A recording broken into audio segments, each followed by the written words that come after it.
सिंध जे क़ौम परस्तनि जे मुस्तक़बिल बाबति पीर पागारो जिते काफ़ी हद ताईं इख़्तिलाफ़ रखे थो, उते क़ौम परस्तनि जे मुस्तक़बिल खे बि ऊंधाउ सम्झे थो। सीएम साहिब हिकिड़ो ग़लति रास्तो ॿुधायो ऐं ॾेखारियो, हे उन ते वधी वण थिया आहिनि। इनका भाई मुस्तक़बिल वही है जो मैं नवाज शरीफ के लिए कभी कहता हूँ, ब्लैक। सिंध के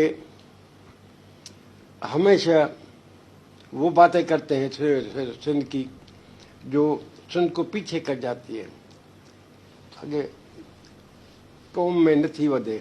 जीएम साहिब क्या भी था, पाकिस्तान बनने के बाद उल्टा चला ना।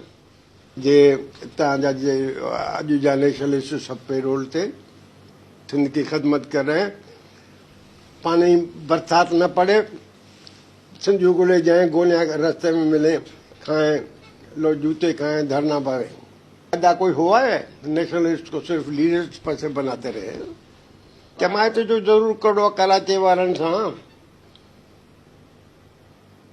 जमात तो पंहिंजी जाते रहे न, कराचे वारा भले पाण में वॾे।